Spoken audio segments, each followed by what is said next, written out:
ஈரான்ல ஒரே இடத்துல 7 லட்சம் மக்கள் வந்து ஒன்று கூடிக்கிறாங்க. உங்களுக்கு தெரியும் அயதுல்லா அல் கமனியுடைய இறுதி சடங்கு இப்போ நடந்துட்டு இருக்குது. அவருடைய ஜனாசா, அதாவது 125 நாட்களா வந்து அவர் ஜனாசாவை பாதுகாத்துக்கிறாங்க ஈரான்.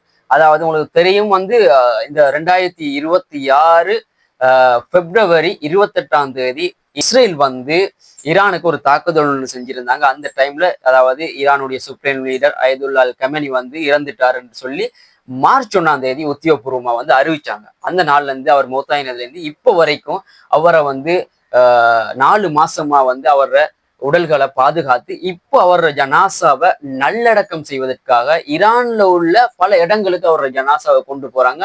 அந்த இடத்துல பாத்தீங்கன்னு சொன்னா 7 லட்சம் மக்கள் ஒன்னா சேர்ந்திக்கிறாங்க. இது உலக வரலாற்றிலே இல்லாத ஒரு கூட்டம் என்று சொல்லப்படுது.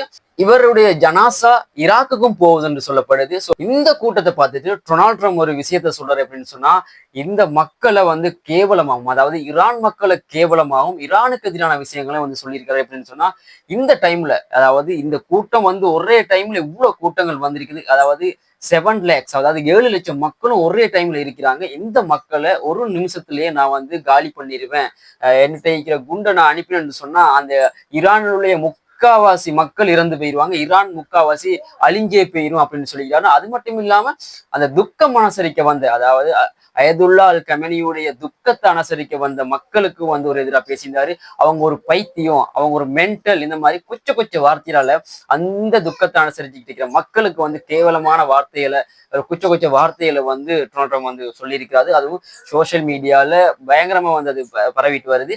அதாவது ஒரு பிரஸ் மீட்ல வந்து அதை சொல்லிக்கிறாரு. அதாவது அவங்க எல்லாம் ஒரு பைத்தியம், ஈரான் மக்கள் ஒரு பைத்தியம், ஈரான் மக்கள் ஒரு சைக்கோ, அவங்கள நான் வந்து கூடிய சீக்கிரத்துல ஈரானுக்கு நான் தாக்குதல் செய்வேன் அப்படின்னு சொல்லி சொன்ன மாதிரி இப்போ வந்து தாக்குதல் நடந்து கொண்டிருக்குது. ஈரானும் வந்து பல குவைத் பேஸ்களை வந்து கத்தார் பேஸ்களை வந்து தாக்கியிருக்கிறாங்க. அது மாதிரி கப்பல்கள் ஒன்று வந்து தாக்கியிருக்கேன்னு சொல்லி பார்த்திருந்தோம்.